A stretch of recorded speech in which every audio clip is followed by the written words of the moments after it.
22장의 말씀입니다. 우리는 계속해서 역대기 통독을 진행하고 있는데요.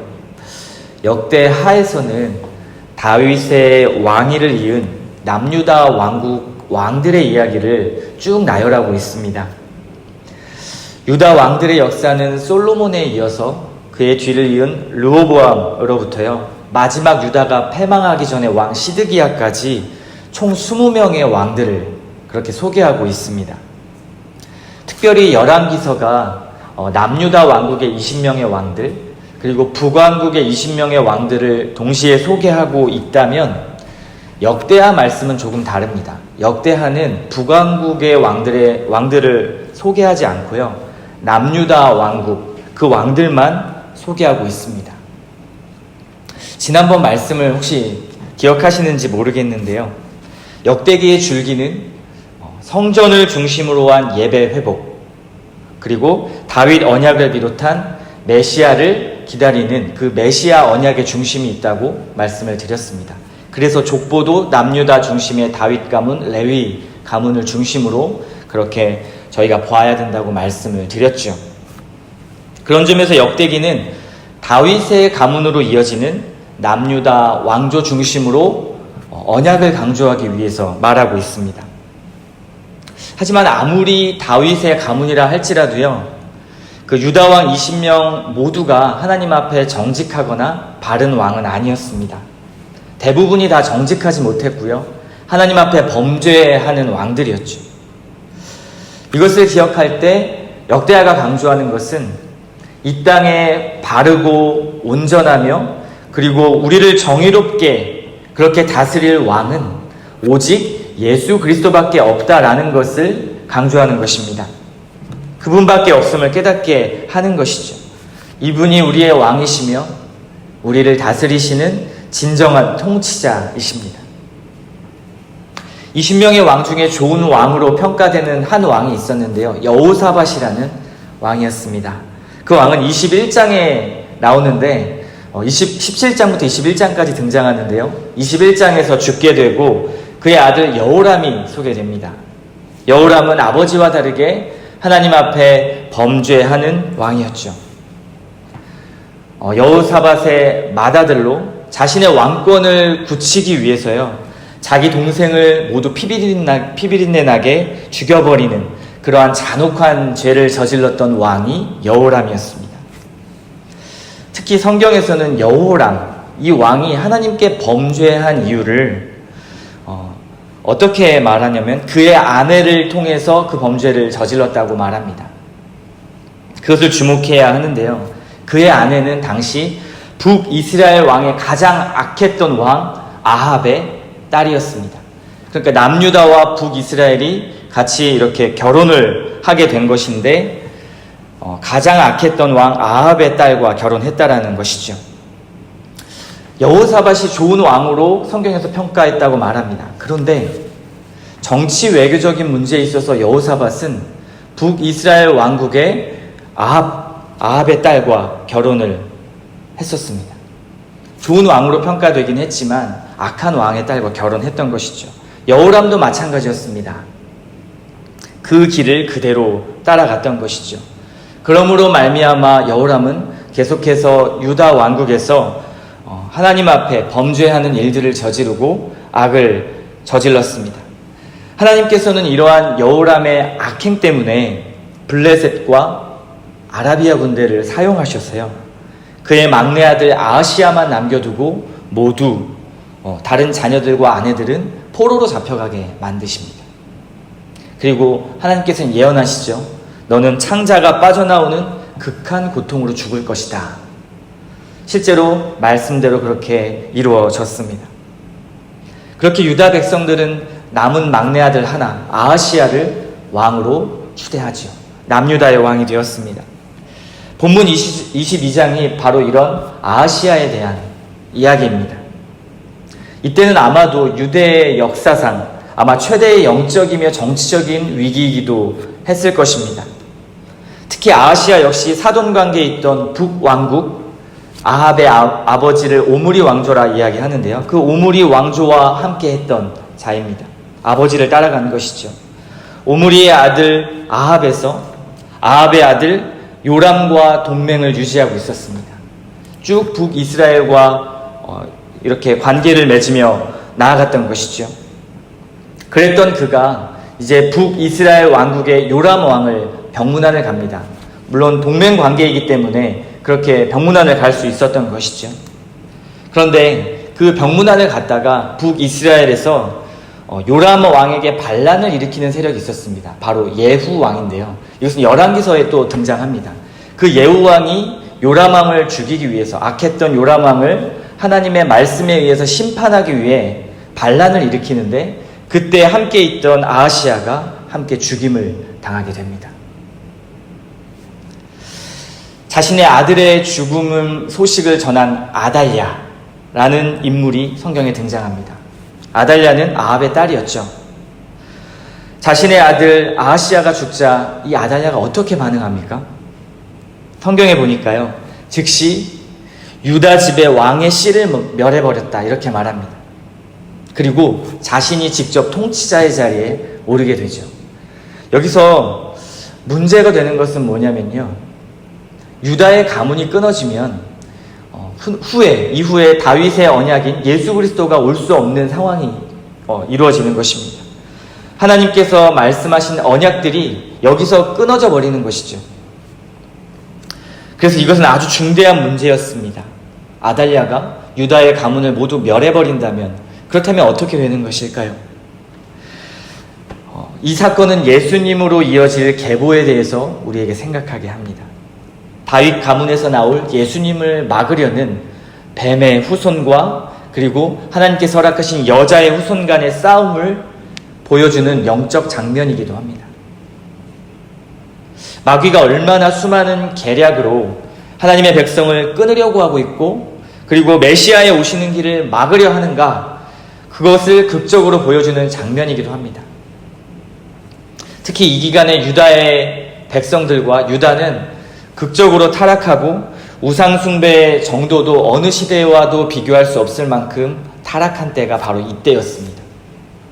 이때 유다 가문이 끊어지게 된다면, 그렇다면 성경은 어떻게 흘러나가는 것일까요?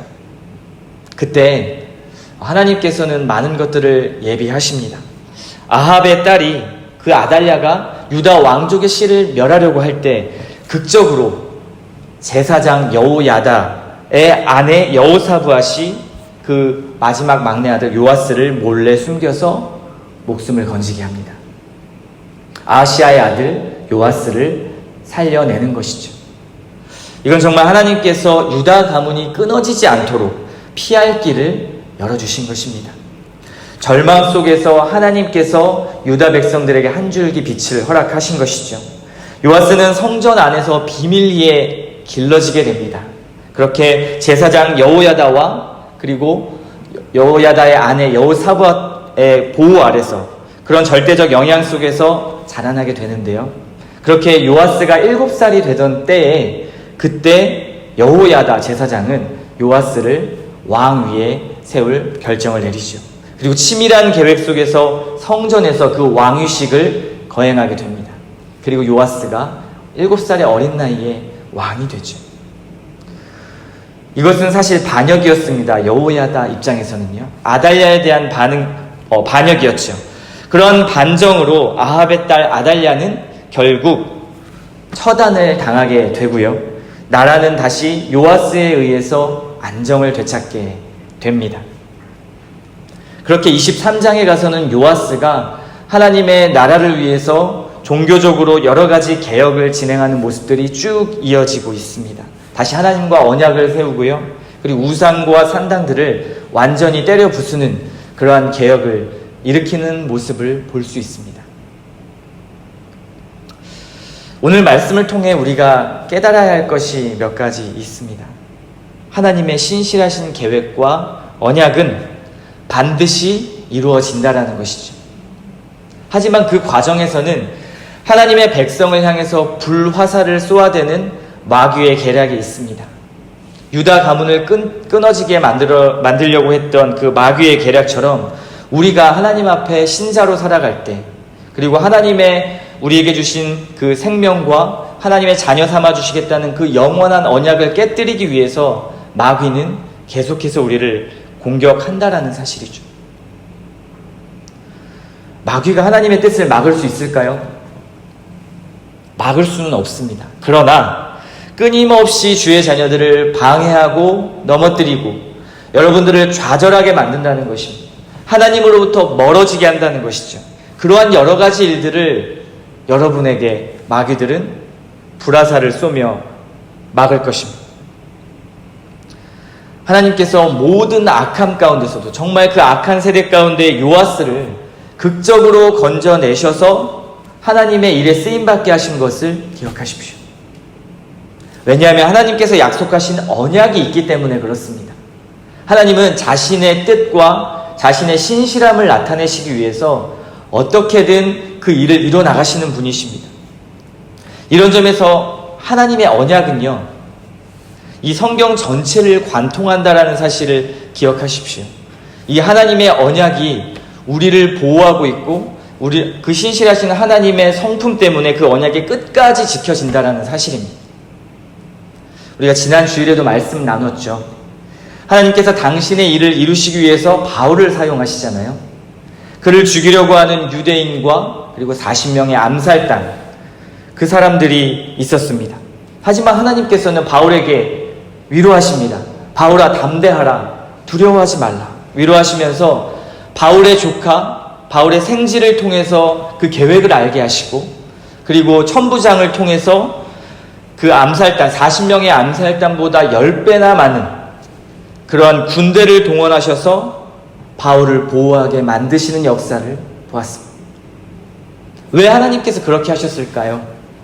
하나님께서는 바울을 사용하셔서 하나님께서 우리에게 말씀하신 그 언약을 이루어 나가셨기 때문입니다. 보이지 않는 하나님의 손이 우리를 지키고 보호하고 계신다는 사실이죠. 그렇기 때문에 오늘날 우리 교회와 그리고 신자는 눈에 보이는 것이 전부가 아니다라는 사실을 늘 우리가 품고 있어야 합니다. 보이지 않는 영적 전쟁이 늘 우리와 함께 싸우고 있다는 것이죠. 마귀는요, 자기가 패배할 걸 알면서도 끝까지 활동합니다. 끊임없이 하나님의 계획을 막을 수는 없지만 지연시키기 위해서, 그리고 우리를 무너뜨리기 위해서 방해하고 있습니다. 유다를 완전히 끊어버리려는 이 마귀의 역사가 이렇게 아합의 딸 아달랴를 통해서 쭉 나타났듯이 여전히 신자들을 향해 불화살을 쏘고 있는 그 마귀가 우리를 괴롭힌다는 사실을 잊지 마십시오. 그렇다면 우리는 영적으로 깨어 있어야만, 하나님의 말씀 안에서 우리가 어떠한 사람이 되어야 하고 하나님이 어떠한 분이셔서 우리를 어떻게 보호하시는가를 늘 가슴에 품고 묵상하지 않으면 이 싸움에선 우리는 이길 수 없습니다. 여러분이 그리스도의 자녀로 살아갈 수 없도록 악한 영들은 모든 것을 사용할 것입니다. 지금 이 시대가 그렇고요, 문화가 그렇고요, 여러분들이 도저히 하나님의 말씀 앞에 설 수 없게 만드는 시대가 되었습니다. 여러분들의 자녀들이 이제는 우리 때보다 훨씬 더 악한 세상에 살게 될 것이고요, 그들에게 이 말씀을 전수해 주지 않고 계승하지 않는다면 하나님은 없는 존재로 여겨질 것입니다. C.S. 루이스의 스크루테이프의 편지라는 책이 있습니다. 읽어보신 분들도 있겠지만 거기에서 그리스도인들을 무너뜨리려는 삼촌 마귀와 조카 마귀가 등장을 합니다. 그때 조카 마귀가 그리스도인들을 무너뜨리기 위해서 이렇게 말합니다. 삼촌 마귀에게요. 삼촌, 저 사람들이 하나님께 예배하지 못하도록 제가 좀 방해를 해야겠습니다. 예배를 못 드리게 해야 되겠어요. 그러자 삼촌 마귀가 이렇게 대답합니다. 야, 넌 아직 멀었구나. 그리스도인들은 그렇게 해서 막을 사람들이 아니다. 충분히 그들이 은혜 받도록 내버려둬. 근데 그들이 은혜 받은 대로 살지 못하도록 그렇게만 만들어라. 그러면 그들 자신이 스스로 제풀에 넘어질 것이다. 이 대화에는 참 많은 의미가 담겨 있습니다. 예배를 하지 못하도록 방해하는 마귀의 역사도 있겠죠. 하지만 오늘날 많은 그리스도인들이 하나님 앞에 예배는 드리지만 예배드리고 은혜 받은 그 은혜를 간직하여 삶으로는 나타내지 못한다라는 것이죠. 마귀는 이러한 불화살을 쏘면서 우리가 하나님 자녀답게 살아가지 못하도록 만들고 있다라는 것입니다. 마귀는 갖가지 방법으로 믿는 자들을 가만히 두지 않습니다. 그렇기 때문에 우리에게 주님께서는 전신갑주를 입으라 이렇게 또 말씀하셨죠. 하나님이 우리에게 주신 생명의 말씀과 그리고 거룩하게 가야 할 그 길을 제시하는 이 복음 그리고 이 성경 말씀을 듣고 보고 읽는 그러한 모습들이 우리에게 날마다 있어야 합니다. 그래서 이 아침에도 여러분들이 이 자리에서 함께 말씀을 듣고 있고요. 그리고 녹음 파일로 또 출근을 하시면서 또한 가정에서 말씀을 듣는 이유도 바로 이것일 것입니다. 그러나 그 말씀을 가슴에 그렇다면 그 말씀을 또한 복음으로 살아내는 일에까지 나아가야 합니다. 이 말씀이 있어야만 우리는 영적으로 깨어있을 수 있고 분별할 수 있습니다. 하나님이 우리에게 어떤 분이신지 깨닫지 못한다면, 경험하지 못한다면, 그리고 그분이 우리와 함께하지 않는다면, 우리의 생각 속에 하나님 외에 다른 어떤 것들로 가득 차 있다면 우리는 이 싸움에서 이길 수 있을까요? 상식적으로도 이길 수 없겠죠. 그러나 하나님께서는 하나님을 찾는 자들을 만나주시고 그들에게 은혜를 베푸십니다. 준비하시고 지키시는 신실한 하나님께서 자신을 의지하게 만드시고 그분을 바라보게 하십니다. 하나님께서는 이러한 여러분들에게 영적 싸움과 그분의 뜻을 위한 모든 과정을 넉넉히 이겨내도록 하나님께서 역사하십니다. 그 말씀이 로마서에서 말씀하시는데요. 8장 35절과 37절의 로마서 말씀에 이렇게 말씀하십니다. 이 말씀을 가슴에 이 아침에 새기셨으면 좋겠습니다. 누가 우리를 그리스도의 사랑에서 끊으리요? 환난이나 공고나 박해나 기근이나 적신이나 위험이나 칼이랴. 기록된 바 우리가 종일 주를 위하여 죽임을 당하게 되며 도살당할 양같이 여김을 받았나이다 함과 같으리라. 그러나 이 모든 일에 우리를 사랑하시는 이로 말미암아 우리가 넉넉히 이기느니라. 아멘. 우리는 이긴 싸움을 싸우고 있습니다. 하나님께서 여러분들을 보호하시고 하나님께서 적시적소에 여러분들이 하나님 앞에 돌아올 수 있도록 또한 회복할 수 있도록 여러분들이 힘을 낼 수 있도록 늘 인도하신다라는 사실을 잊지 마십시오. 우리가 이것을 기억하면 세상 앞에서 그리고 우리가 살아가는 신자의 삶으로서 주눅들 필요가 없고요. 당당할 수 있습니다. 고난이 와도 지키시는 하나님 앞에 우리가 평강을 얻을 수 있습니다. 이 사실을 굳게 믿으시고 신뢰하시기 바랍니다. 절망하지 마시고요. 기꺼이 하나님의 뜻 안에서 순종하며 당당하게 사셨으면 좋겠습니다. 요즘 코로나와 관련된 많은 교회들의 이슈들 그리고 차별금지법과 관련된 여러 가지 이슈들이 우리 그리스도인들을 힘들게 하고 있습니다. 그런데요, 우리가 분별할 것은 사회적 현상의 겉모습만 보지 마십시오. 그 안에서 일하시는 하나님의 섭리를 우리가 볼 수 있어야 하고요. 성경을 통해서 무엇이 본질이고 근본적인 문제가 어디에 있는지를 살필 수 있어야 합니다. 그리고 교회의 방향을 설정하고 우리 신자의 방향을 설정해야죠. 여론에 그리고 여러 가지 일들에 여러분이 휩쓸리셔서는 안 됩니다. 더 나아가 하나님의 자녀된 여러분들이 하나님의 통치 속에서 그런 하나님의 통치 속에서 할 수 있는 한 가지 일은 결국 하나님께서 이루실 소망을 신뢰하고요.